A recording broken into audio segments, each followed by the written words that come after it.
Barely a month ago, on February 24th, we marked the first year of the Ukraine-Russian conflict, which has persisted up to this day. But rather than just a military standoff, this war continues to take a far more sinister economic angle, requiring the involvement of various intergovernmental organizations, which are key in determining the trajectory of the world order as far as the Ukraine-Russian war goes. The current conflict that we're witnessing actually has a long-standing history that can be traced back to the period of the Cold War. At the height of the Cold War, the North Atlantic Treaty Organization, also known as NATO, was created as a defensive military alliance. Formed in 1949, it included 12 countries, such as that of France, Canada, the US, and the United Kingdom. And central to that alliance was the agreement that an attack to one member denotes an attack to all, and that under these circumstances, allied members are expected to help. Originally, its purpose was to challenge Russian expansion in Europe post-World War II. But in 1991, upon the collapse of the Soviet Union, many Eastern European countries, which used to be Russian allies in the Warsaw Pact, were granted NATO membership. Now, Russia has long been opposed to NATO's acceptance of these countries, claiming that it threatens Russia's security. Particularly, Russia has long been opposed to Ukraine's request to join this alliance, and in fears that this would allow NATO to encroach closer to Russia. Since NATO's creation in 1949, however, it has grown to 30 member countries today, including former Soviet republics, the Baltic states of Lithuania, Latvia, and Estonia. Ukraine still remains a non-member of NATO, but in 2008 it seemed to become a bigger possibility when two more former Soviet republics in the form of Georgia and Ukraine were declared to potentially become members of NATO. Be that as it may, the encroaching presence of NATO has apparently been strong enough for Vladimir Putin to decide a full-scale invasion of Ukraine, which began in February 24 of last year, 2022. And since then, the International Security Alliance, that is NATO, has taken a key role in the defense of Ukraine against Russia. Worried that further escalation may be imminent, NATO allies have imposed various sanctions that may hamper Russian economy, as well as bolster troops in the eastern flank of the alliance, with the echoing reminders of Article 5, under which NATO operates with what I mentioned, collective defense strategy.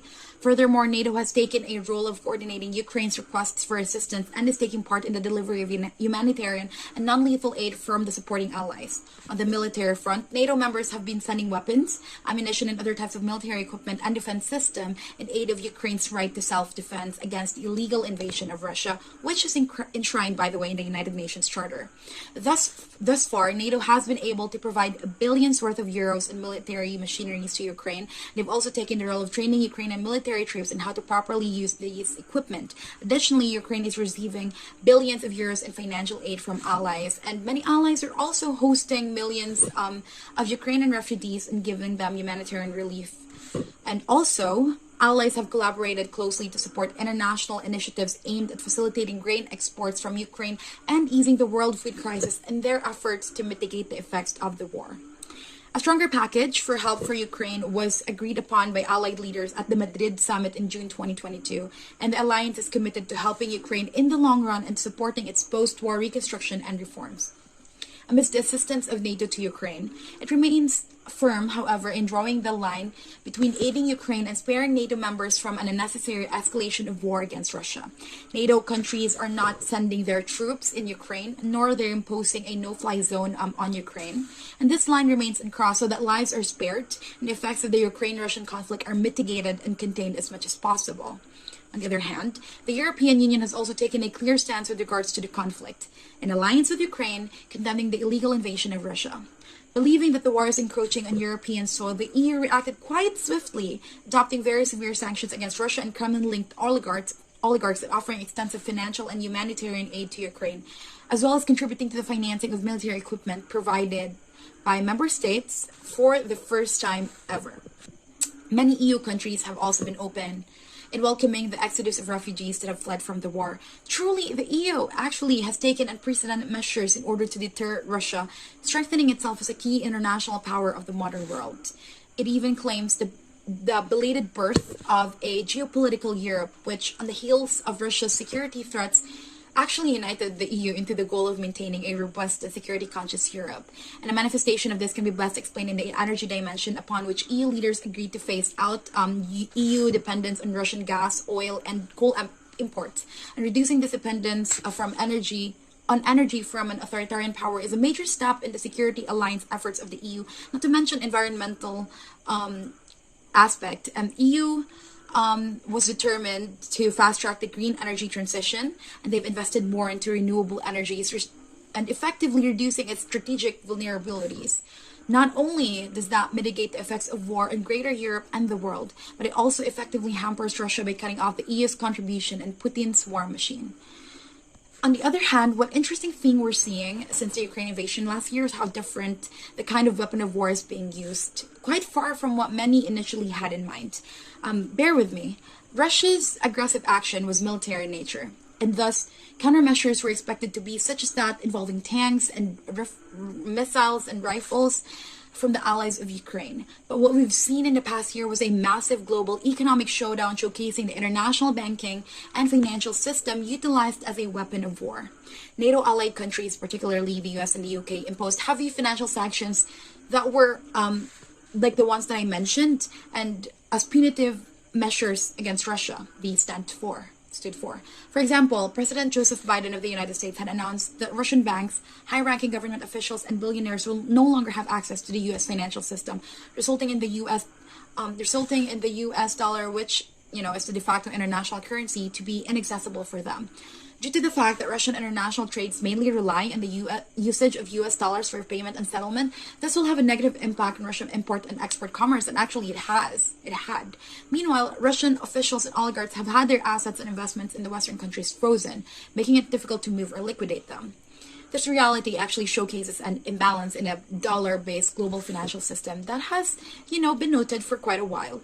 Yet more than that, this is a prime example of the weaponization of the dollar on the global economy. And it was only by the Ukraine-Russia conflict that it was highlighted how countries can easily be removed from the global financial system and how their dollar reserves can swiftly turn worthless overnight. As if the financial sanctions against Russia had not been enough, in 2002, several Russian banks were also banned from the Society for Worldwide Interbank Financial Telecommunication, known as SWIFT, a global financial transaction processing system, and it was pushed forth by the EU and other Western countries in an attempt at weakening Russia's economy and, by extension, its invasion of Ukraine. Essentially a messaging system, SWIFT is significant because the signals it delivers are essential for banks to complete payments and settlement activities, even though no actual cash passes through the network. Banning Russia from SWIFT means removing Russian banks from this group chat of financial institutions, preventing the flow of funds into or out of Russia, and preventing the settlement of transactions. Russian oil and gas import and export would suffer as a result because SWIFT payments for such transactions can no longer be made. So severe was the sanction, it has even been coined the nuclear option. And there goes the strategic use of the global banking and financial system as a weapon of war. The sanctions' negative impact on the nation receiving them, in this case Russia, would be significant and immediately apparent. Attacking on an economic front is as dangerous, I would say, as sending parades of tanks and jet planes, because it cripples the nation from within. What makes it even more perfect, there's not a drop of blood that is shed from the side of the sanctioning party. Moreover, various intergovernmental organizations, other than the EU and the NATO, have taken interesting actions in relation to the crisis. Following the plethora of economic sanctions that were put in place for Russia, which includes, asset freezes of numerous Russian institutions and individuals, etc., Russia was additionally stripped off of its most favored nation, or MFN status, in the World Trade Organization by the EU alongside 13 other WTO members on March last year. Now, a little backgrounder. Russia became a member state of the World Trade Organization in 2012, and as an MFN state, Russia enjoys the very same regulatory and tariff treatment for imports and exports as it is for the products of other WTO members. With its MFN treatment revoked, Russia is no longer assured access to the markets of withdrawing World Trade Organization members under the same conditions for regulatory and tariff treatment as other World Trade Organization members. Russia already has to deal with import restrictions and obscenely high import taxes.